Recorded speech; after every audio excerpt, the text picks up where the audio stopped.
other monetary donations would be accepted for this. So it so happened that the money which was donated for the rebuilding of the Kaaba was not sufficient for the Quraysh to build the Ka'batullah exactly as it was built previously upon the foundations of Sayyidina Ibrahim alayhi salatu wassalam.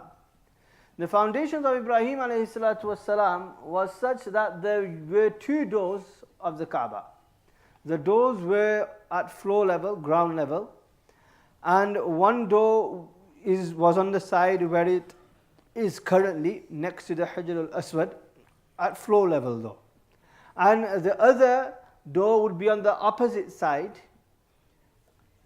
just before you come to the Rukn-e-Yamani corner.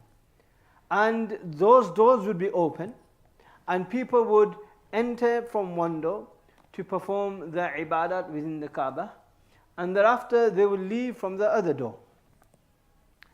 And the Hatim area which we see now, that area was actually part of the Kaaba, and the Hatim was actually the foundation of Ibrahim alayhi salatu wassalam for the Kaaba. But when the rebuilding of the Kaaba took place, one thing that the Quraysh did was remove one door and leave one door, and even that one door they raised it.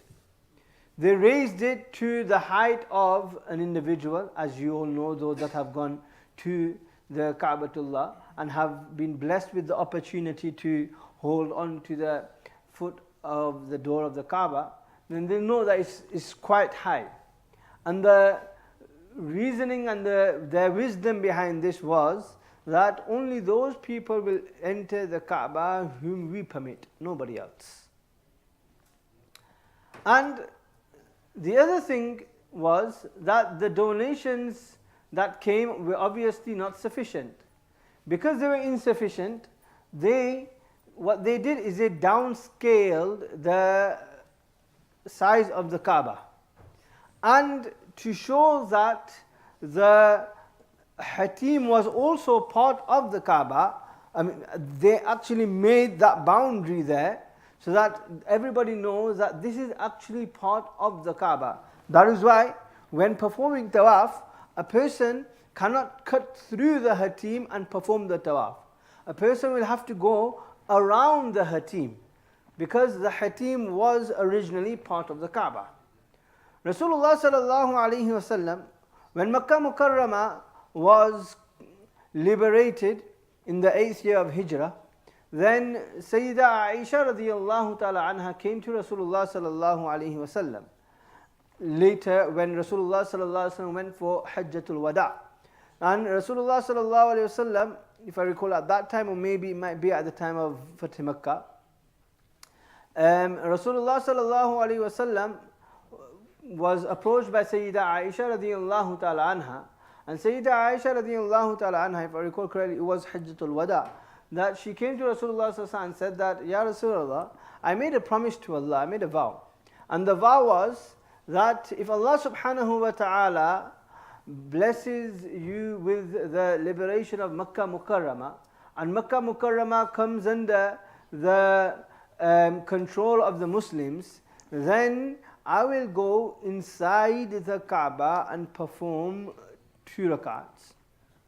So Rasulullah sallallahu alaihi wasallam took the hand of Sayyidah Aisha radiyallahu ta'ala anha and took her to the Hatim, made her stand in the Hatim and said that perform your 2 rakats here, because this is in reality part of the Kaaba.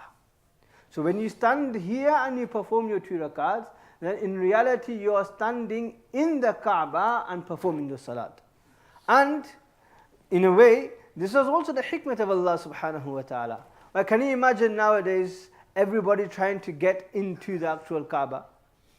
It's hard enough getting into the Hatim or getting into the Riyadul Jannah in Medina Munawwara. Going into the Kaaba would be very difficult as well.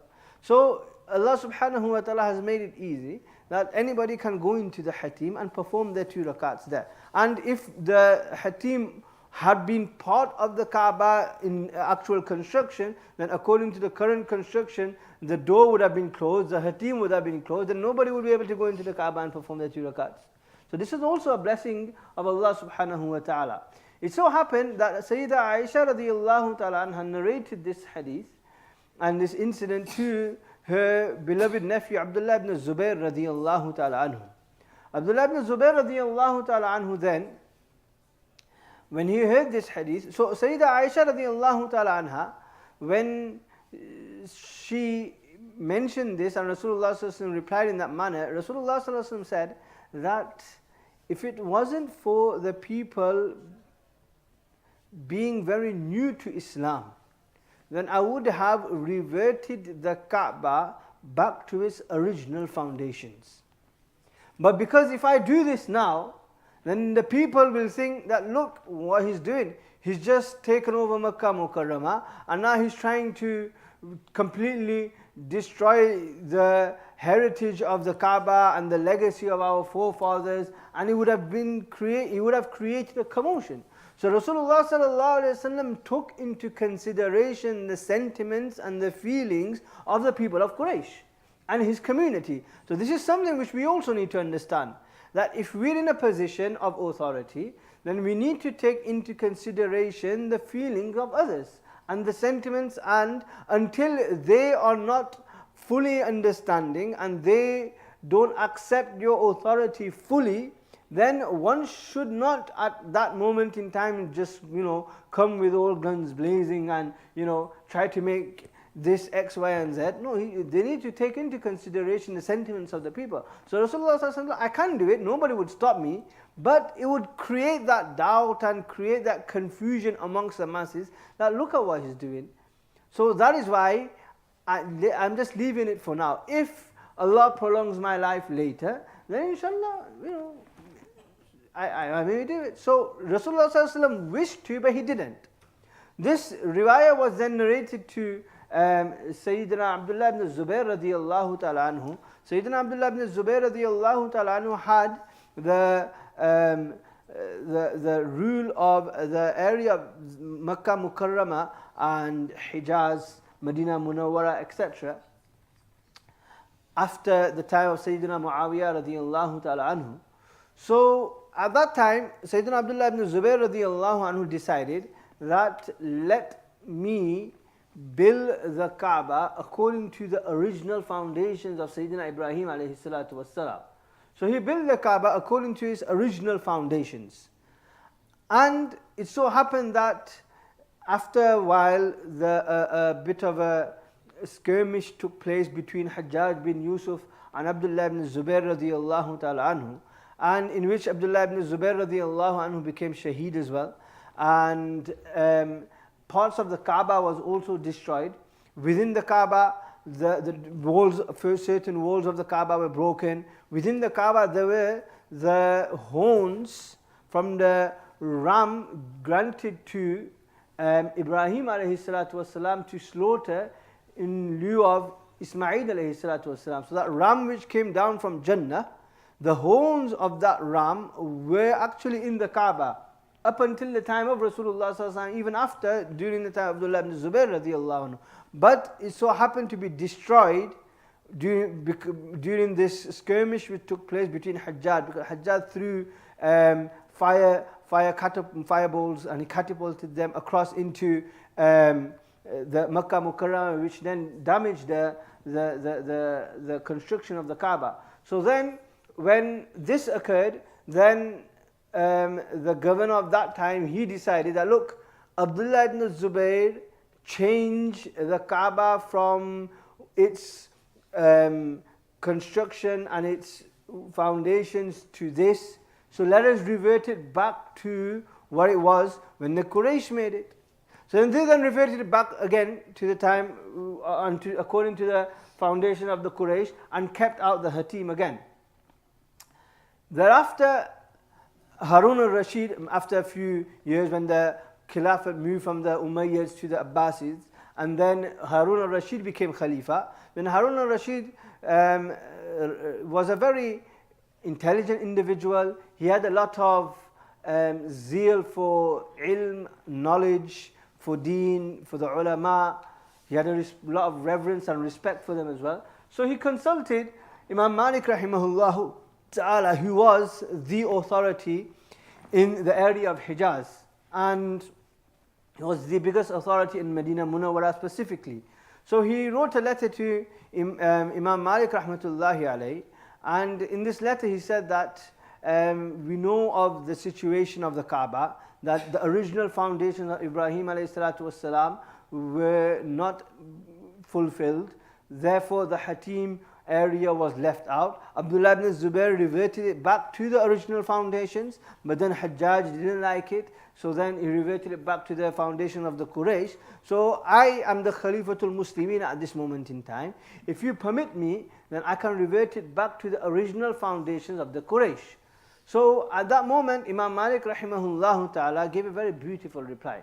Imam Malik rahmatullah alayhi replied back saying that, no, leave the Kaaba now as it is. Leave the Kaaba as it is. Why? Because if you start playing and changing with the Kaaba, then somebody else after you will then start playing and changing with the Kaaba, and then the Kaaba will become a toy for the rulers of the time.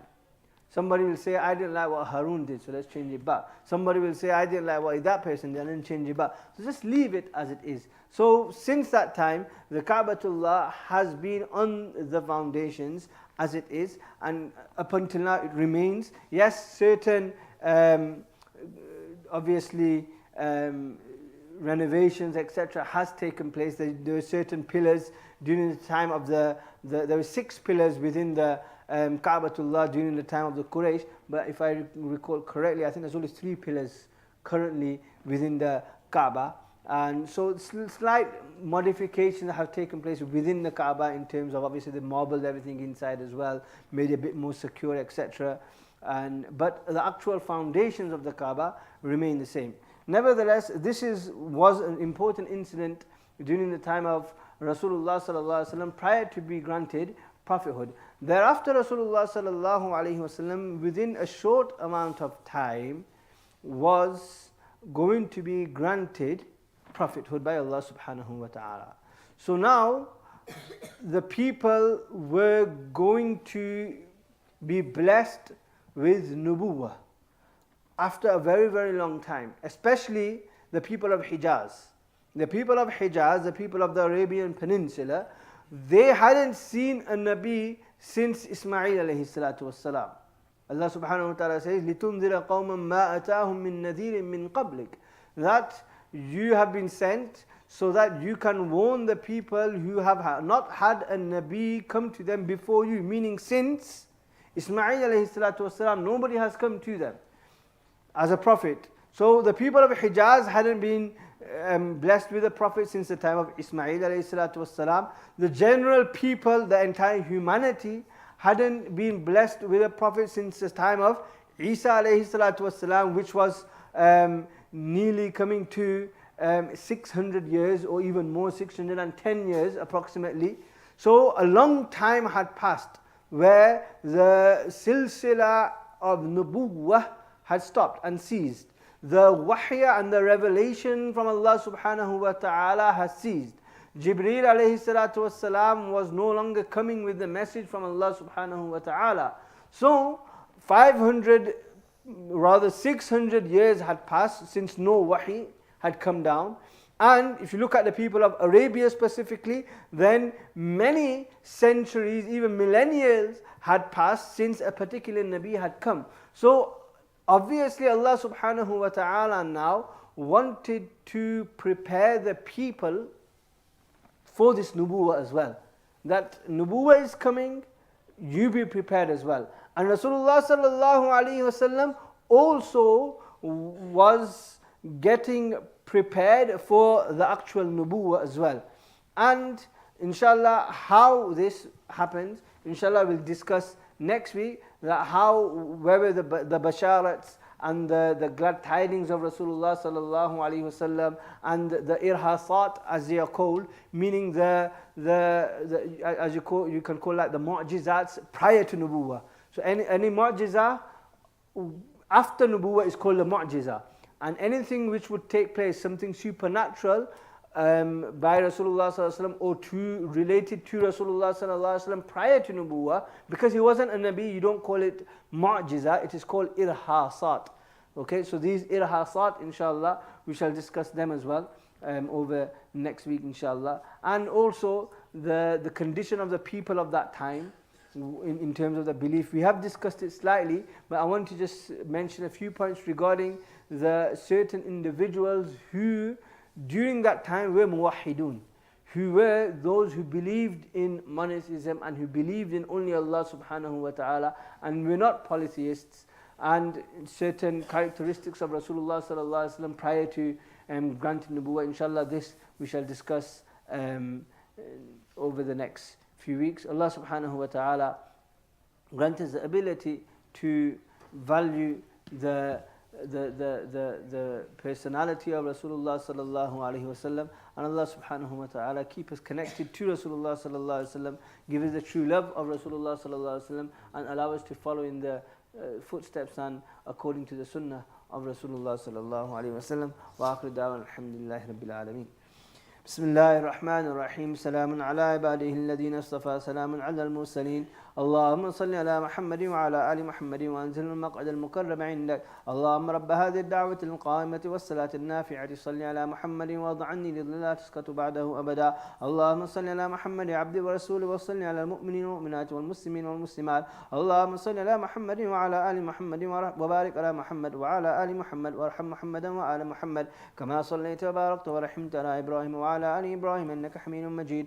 اللهم صل على محمد وعلى آل محمد كما صليت على آل إبراهيم إنك حميد مجيد. اللهم بارك على محمد وعلى آل محمد كما باركت على آل إبراهيم إنك حميد مجيد. اللهم صل على محمد وعلى آل محمد كما صليت على آل إبراهيم إنك حميد مجيد. وبارك على محمد وعلى آل محمد كما باركت على آل إبراهيم إنك حميد مجيد. اللهم صل على محمد وعلى آل محمد كما صليت على إبراهيم إنك حميد مجيد. اللهم بارك على محمد وعلى آل محمد كما باركت على إبراهيم إنك حميد مجيد. اللهم صل على محمد وعلى آل محمد كما صليت على إبراهيم وعلى آل إبراهيم إنك حميد مجيد. وبارك على محمد وعلى آل محمد كما باركت على إبراهيم إنك حميد مجيد. اللهم صل على محمد وعلى آل محمد كما صليت على إبراهيم وبارك على محمد وعلى آل محمد كما باركت على إبراهيم إنك حميد مجيد. اللهم صل على محمد وعلى آل محمد كما صليت على إبراهيم إنك حميد مجيد. اللهم بارك على محمد وعلى آل محمد كما باركت على آل إبراهيم إنك حميد مجيد. اللهم صل على محمد وعلى آل محمد كما صليت على آل إبراهيم وبارك على محمد وعلى آل محمد كما باركت على آل إبراهيم في العالمين إنك حميد مجيد. اللهم صل على محمد وأزواجه وذريته كما صليت على آل إبراهيم وبارك على محمد وأزواجه وذريته كما باركت على آل إبراهيم إنك حميد مجيد. اللهم صل على محمد وعلى أزواجه وذريته كما صليت على آل إبراهيم وبارك على محمد وعلى أزواجه وذريته كما باركت على آل إبراهيم إنك حميد مجيد. اللهم صل على محمد النبي وأزواجه أمهات المؤمنين وذريته وآل بيته كما صليت على إبراهيم إنك حميد مجيد. اللهم صل على محمد وعلى آل محمد كما صليت على إبراهيم وعلى آل إبراهيم وبارك على محمد وعلى آل محمد كما باركت على إبراهيم وترحم على محمد وعلى آل محمد كما ترحمت على إبراهيم وعلى آل إبراهيم. اللهم صل على محمد وعلى آل محمد كما صليت على إبراهيم وعلى آل إبراهيم إنك حميد مجيد. اللهم بارك على محمد وعلى آل محمد كما باركت على إبراهيم وعلى آل إبراهيم إنك حميد مجيد. اللهم ترحم على محمد وعلى آل محمد كما ترحمت على إبراهيم وعلى آل إبراهيم إنك حميد مجيد. اللهم تحنن على محمد وعلى آل محمد كما تحننت على إبراهيم وعلى آل إبراهيم إنك حميد مجيد. اللهم سلم على محمد وعلى آل محمد كما سلمت على إبراهيم وعلى آل إبراهيم إنك حميد مجيد. اللهم صل على محمد وعلى آل محمد كما اللهم صل على محمد وعلى آل محمد وبارك وسلم على محمد وعلى آل محمد وارحم محمد وعلى محمد كما صليت وباركت وترحمت على إبراهيم وعلى آل إبراهيم في العالمين إنك حميد مجيد. اللهم صل على محمد وعلى آل محمد كما صليت على إبراهيم وعلى آل إبراهيم إنك حميد مجيد. اللهم بارك على محمد وعلى آل محمد كما باركت على إبراهيم وعلى آل إبراهيم إنك حميد مجيد. اللهم صل على محمد عبد ورسولك كما صليت على آل إبراهيم وبارك على محمد وعلى آل محمد كما باركت على آل إبراهيم إنك حميد مجيد. اللهم صل على محمد النبي الأمي وعلى آل محمد كما صليت على إبراهيم وبارك على محمد محمد النبي الأمي كما باركت على إبراهيم إنك حميد مجيد. اللهم صل على محمد عبدك ورسولك النبي الأمي. اللهم صل على محمد عبدك ورسولك النبي الأمي وعلى آل محمد. اللهم صل على محمد وعلى آل محمد صلاة تكون لك رضا وله جزاء ولحق أداء وعاطه الوصية والفضيلة والمقام المحمود الذي وعدته واجزيه عنا ما هو أهل واجزيه أفضل ما جازيت نبيا قوم ورسول أمتي وصل على جميع إخوانه من النبيين والصالحين يا أرحم الراحمين. اللهم صل على محمد النبي الأمي وعلى آل محمد كما صليت على إبراهيم وعلى آل إبراهيم وبارك على محمد النبي الأمي وعلى آل محمد كما باركت على إبراهيم وعلى آل إبراهيم إنك حميد مجيد. اللهم صل على محمد وعلى أهل بيته كما صليت على إبراهيم إنك حميد مجيد.